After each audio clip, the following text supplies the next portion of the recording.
Secunderabad cantonment పరిధిలో హైడ్రా కూల్చివేతలు చేపట్టింది. ప్యాట్ని నాలా వెంట నిర్మించిన అక్రమ నిర్మాణాలను హైడ్రా కూల్చివేస్తుంది. ఇక నగరంలో పలుచోట్ల ఇప్పటికే కూల్చివేతలు చేసిన హైడ్రా కంటోన్మెంట్ పరిధిలో తొలిసారి కూల్చివేతలు చేపట్టింది. నిన్న కంటోన్మెంట్ సీఈఓ మధుకర్ నాయక్ తో కలిసి హైడ్రా కమిషనర్ రంగనాథ్ క్షేత్రస్థాయిలో పర్యటించారు. పలు నిర్మాణాలతో ప్యాట్ని నాలా కుచించుకుపోయినట్లు గుర్తించిన హైడ్రా కమిషనర్ రంగనాథ్ అక్రమ నిర్మాణాలను తొలగించేందుకు ఆదేశాలు జారీ చేశారు.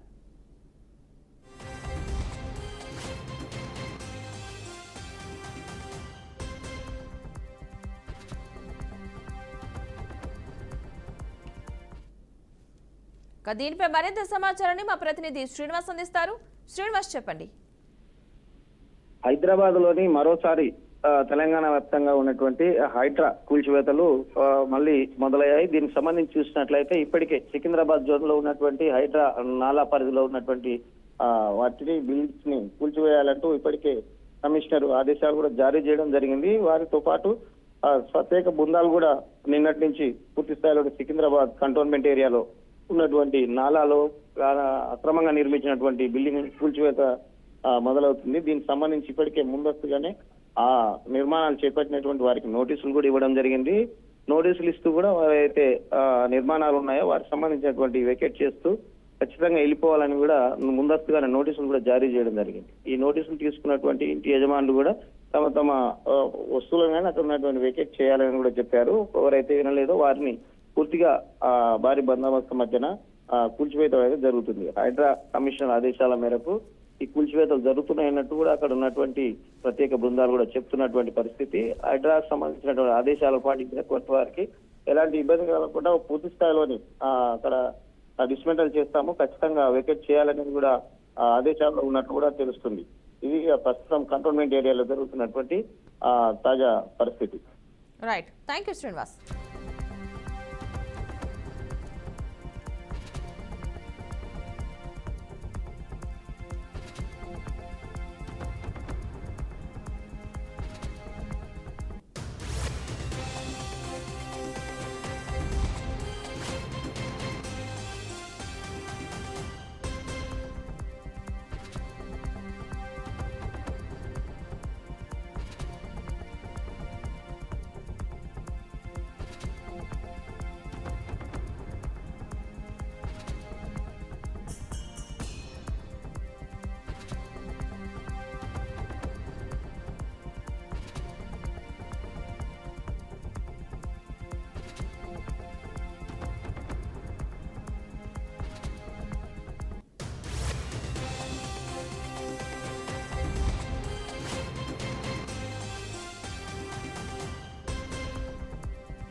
ఇక మిగిలిన డీటెయిల్స్ చూద్దాం. తెలుగుదేశం పార్టీకి మద్దతుగా సోషల్ మీడియాలో అహర్నిశలు ప్రచారం చేసిన సీమరాజా ప్రస్తుతం అధికార పార్టీ అండతో రెచ్చిపోతున్నాడు. మద్యం మత్తులో కొందరు అమాయకులపై దాడికి దిగిన ఘటన స్థానికంగా తీవ్ర కలకలం రేపుతోంది. చిట్వేలి మండలంలోని గొల్లపల్లిలో కారులో ప్రయాణిస్తున్న సీమరాజా అతడి తోటి వ్యక్తులు హారన్ కొడుతున్నా మారకపోయారని కోపంతో ఊగిపోతూ అక్కడ ఉన్న యువకులపై దాడి చేశారు. అనంతరం వారిని పోలీసుల వద్దకు తీసుకెళ్లి గంజాయి కేసులు పెట్టాలని హుకుం జారీ చేశాడు. ఏ తప్పు చేయకపోయినా విచక్షణారహితంగా పోలీసులు మమ్మల్ని చితకబాదారు అంటూ బాధితులు వాపోయారు. మద్యం మత్తులో చిత్తుగా ప్రవర్తించిన ఈ సంఘటనపై నెటిజన్ల నుండి తీవ్ర విమర్శలైతే వస్తున్నాయి. అధికారంలోకి కూటమి ప్రభుత్వం వచ్చాక సీమరాజా ఆగడాలు మరింత పెరిగాయని స్థానికులు ఆగ్రహం వ్యక్తం చేశారు. సీమరాజాతో పాటు కిరాక్ ఆర్పీపై మాజీ మంత్రి అంబటి రాంబాబు పోలీస్ స్టేషన్లో ఫిర్యాదు చేసినట్లు స్థానికులు తెలిపారు.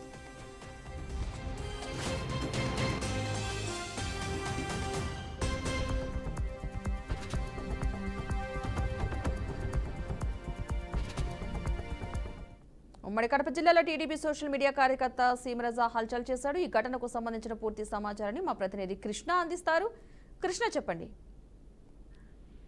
Thank you Padma. అయితే వైఎస్ఆర్సీపీగా పనిచేస్తూ అదేవిధంగా అహర్నిశాలు పనిచేస్తున్నటువంటి సీమరాజా ఎప్పుడైతే అధికారం అండగా అయితే రెచ్చిపోవడం జరిగింది, అయితే మద్యం మత్తులో రెచ్చిపోతూ కొందరు అమాయకుల పైన కూడా దాడి చేయడం జరిగింది. ఈ నేపథ్యంలో చూస్తే చిట్వేలు మండలంలోని గొల్లపల్లె గ్రామం వద్ద అయితే ఈ యొక్క ఘటన అయితే చోటు చేసుకుందనేసి అనుకోవచ్చు. మొత్తానికి సీమరాజా మరి కొందరు ఫుల్ గా మద్యం సేవించి కారులో వెళ్తూ ఉండగా చిట్వేలు మండలంలోని గొల్లపల్లె గ్రామం వద్ద అయితే ఈ యొక్క ఘటన అయితే చోటు చేసిందని అనుకోవచ్చు. మొత్తానికి తాను వైఎస్ఆర్సీపీ వాడినంటూ వెటకారపు వీడియోలతో తీసి సోషల్ మీడియా మాధ్యమంలో పెడుతూ అయితే మొత్తానికి తెలుగుదేశం పార్టీకి పూర్తిగానే అతను పనిచేస్తున్నాడు. అయితే ఈ నేపథ్యంలో చూస్తే ఏదైతే సిట్వేల్ మండలంలో జరిగిన ఘటనలో అయితే అతను ఎవరైతే ముందుగా అయితే వెళ్తూ ఉన్న క్రమంలో వారిని ఆరన్ కొడుతూ ఆపారు. ఆపి తర్వాత కూడా మీరు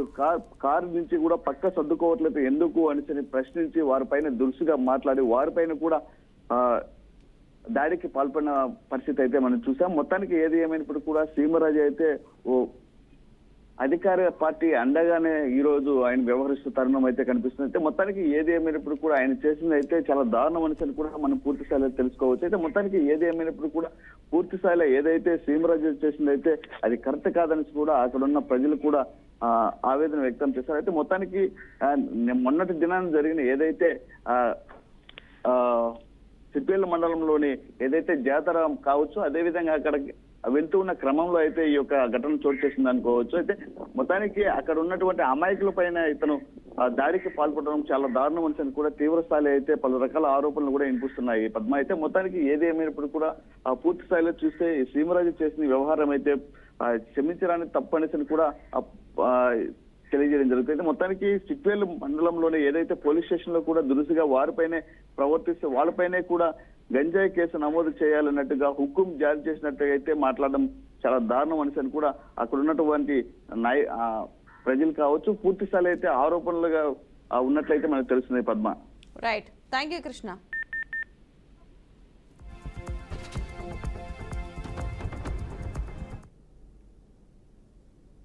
ఇక ఇవాల్టి నుంచి ఏపీలో మెగా డిఎస్సి పరీక్షలు ప్రారంభం కాబోతున్నాయి. ఈ పరీక్షలు ఆన్లైన్ల ద్వారా నిర్వహిస్తున్నారు. నేటి నుంచి ఈ నెల 30వ తేదీ వరకు ఏపీ డిఎస్సి పరీక్షలు కొనసాగుతాయి. ఈ మేరకు అధికారిక ప్రకటన విడుదలైంది. ఇక ఇవాల్టి నుంచి మెగా డిఎస్సి పరీక్షలు ప్రారంభం కానున్న నేపథ్యంలో ఏపీ ప్రభుత్వం అన్ని ఏర్పాట్లు చేసింది. డిఎస్సి అభ్యర్థులకు బిగ్ అలర్ట్ జారీ చేశారు అధికారులు. మొత్తం ఆంధ్రప్రదేశ్ రాష్ట్ర వ్యాప్తంగా 154 కేంద్రాల్లో ఈ పరీక్షలు నిర్వహిస్తున్నారు. ఉదయం 9:30 గంటల నుంచి మధ్యాహ్నం 12 గంటల వరకు, అలాగే మధ్యాహ్నం 2:30 గంటల నుంచి సాయంత్రం 5 గంటల వరకు పరీక్షలు అయితే జరగనున్నాయి.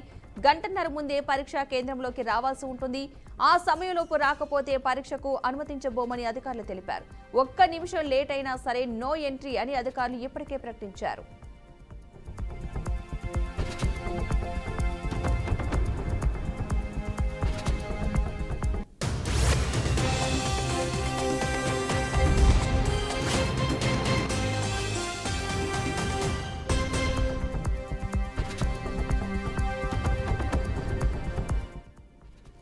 హాల్ టికెట్ మీద ఫోటో లేకపోతే 2 ఫోటోలు తీసుకువెళ్లాల్సి ఉంటుంది. హాల్ టికెట్లో తప్పులు ఉంటే ఆధార్ కార్డ్, పాన్ కార్డ్ లేదా ఓటర్ ఐడి లాంటి గుర్తింపు కార్డులు తీసుకెళ్లేందుకు అవకాశం కల్పించారు. ఈ సూచనలు పాటిస్తూ పరీక్షలు రాయాలని అధికారులు ఆదేశించారు. ఇక 2 చేతులు లేని దివ్యాంగులు, దృష్టిలోపు ఉన్న వారికి పరీక్ష రాసేందుకు సహాయకులను ఏర్పాటు చేసింది ప్రభుత్వం.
ఇక ఇవే bulletin updates. Keep watching BRK news Telugu సత్తా.